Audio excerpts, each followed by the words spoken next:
my thoughts are this. For instance, when the Dark Knight kind of stuff started coming out and we started seeing promos and whatnot, and we saw that Heath Ledger was the Joker, I admit that I was one of the first people to say, this is the most ridiculous thing I've ever seen in my life, and there's no way this is ever going to work. Okay. I was really judgmental, and I laughed. I literally laughed at the trailers and thought it was going to be really stupid. But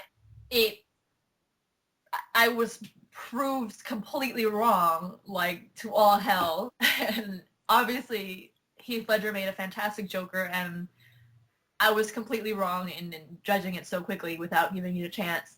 So I kind of learned my lesson after that.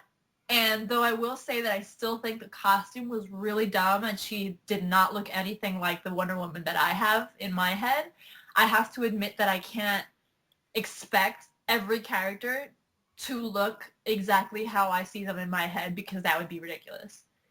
Okay. So, although I think that they really could have gone a different direction with the wardrobe, I was still open to seeing the show when it came out. So I definitely agree with you and think that people shouldn't jump the gun. And this happens with comics too, because people tend to see solicits and automatically say, this is going to suck or whatever, without giving it a chance. And then they might be surprised and actually like it.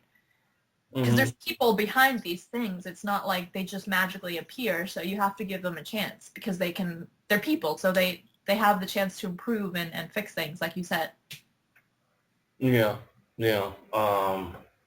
I don't know if you've seen it, but apparently, David E. Kelly has a.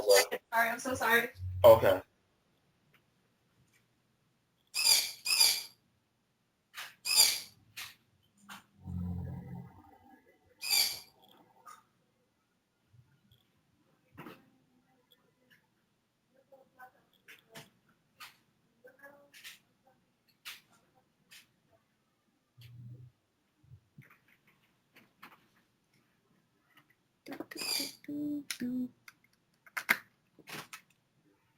Okay, sorry. Continue. Yeah, I don't know if you've seen it or not, but I guess David E. Kelly has a new show called Harry's Law. Oh, yeah, I've heard of that. Yeah, and apparently one of the guest stars is going to be Erica Durant from Smallville. Okay. And I don't know how they're working it into the story, but apparently she's going to be wearing the Wonder Woman costume that he had planned for that Wonder Woman show he was doing on that show. Oh. Huh. That's You going know, to be interesting. it really isn't anything about anything, but I just thought it was kind of interesting, kind of to throw in there. I think it's a costume that could definitely be used in the right context. I think it just didn't fit the show that they were intending it for originally. But that's not to say it can't be used in another way, like in another context. So you never know. That might actually end up pretty awesome. Yeah, I don't know. I get the feeling that Harry's Law is probably a drama, so they're probably going to use it in some sort of satirical way. Yeah, that's what I figure. But I know as far as I go, uh, I didn't hate the costume as much as others did, although I didn't love it either. And I saw where they did change the shiny pants to more of a solid knit type fabric. That's true. I did notice that. And it did look much better. Yeah, and they changed the color of the boots later on too. Yeah. But for me, that candy apple texture and color, I don't know, bustier, whatever it is, to me just looked like the most uncomfortable thing Oh my god, for yes. someone to wear. And she's supposed to be able to fight in this and do all kinds of aerobic things with this. And we're supposed to act like, like she's not in any kind of discomfort while doing those things. That was I think that was a bit much to put on that actress or to put on I any actor. agree. I agree completely. The thing is, in comics, it looks awesome Hmm. because you know it's not real and it just looks different when it's on a fictional drawing. But the thing that frustrates me is when they try to translate that exactly to real life and expect it to fly, because you have to realize you have to make some adjustments to make it more practical and realistic. Otherwise, it's just laughable. Yeah, and I see where they're kind of doing I don't know if I want to say the opposite or not, um, but it seems like there's characters in comics that are starting to adapt to how the movies are. Yeah. I looked at something recently that had Hawkeye on the cover. I don't know. I don't remember whether it was an Ultimate or a 616 book, but it looked not exactly like the movie, but it looked pretty close. And Yeah, I know that's something that people have objected to too. Let the comics be the comics. I mean, I've definitely seen it happen. Pretty much Mm-hmm. any incarnation of Tony Stark now looks exactly like Robert Downey Jr. in the comics. Mm-hmm. I don't necessarily see it as a bad thing. I mean, as long as it's not totally out of character and doesn't look ridiculous, then I feel like maybe it's even a better entry point for people who are starting comics and got into them because of the movies. Because if you see a comic book cover with a picture that looks like the actor from the movies, you might be more interested if you've never read a comic book before. Right. But it doesn't really bother me too much. Okay. I know from past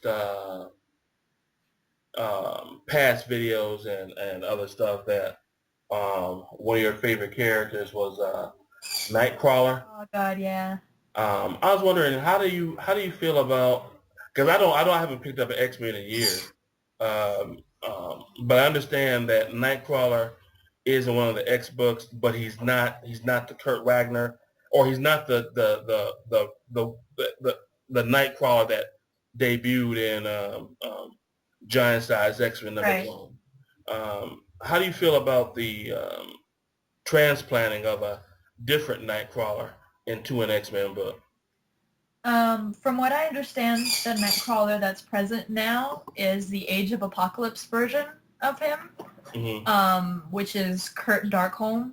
So he was kind of like a bad guy, Mm-hmm. and he was more connected with Mystique. But That's her name too, right? yeah, Raven Darkholm is her name. So Okay. Kurt Darkholm is the Age of Apocalypse version versus Kurt Wagner. Mm-hmm. I don't know. It's Kurt, but it's not Kurt. So I don't know. It's not the same for me. I'm happy to see that they're still using the character so that he doesn't kind of disappear into some fairyland somewhere and just kind of vanish from the books altogether. So I'm glad they're still using him and keeping him in the public consciousness, but it's definitely not the same character that I like so much. Just because you can't expect him to be. He was raised in a completely different way and in a completely different environment where apocalypse was law, and he just kind of had to do whatever people told him to. So Well, I know that for myself, even if I were an X-Men reader, the way that I'm made up, my concern would be that I feel they're going to bring Kurt back, but I think that the reason, or at least part of the reason that they ended up getting rid of him anyway, is because he was a faith-based character. And I think when they do bring him back, they're going to find to bring him back. They're going to find a way to bring him back as someone that's not a faith-based character, because he didn't start out that way right. when he was first done. They kind of molded him into that. But I didn't have a problem with it. I'm not religious by any stretch of the imagination. Yeah, same here. But I kind of like the fact that Marvel every now and then will go out on a limb and have a character sort of address things like that. And Yeah.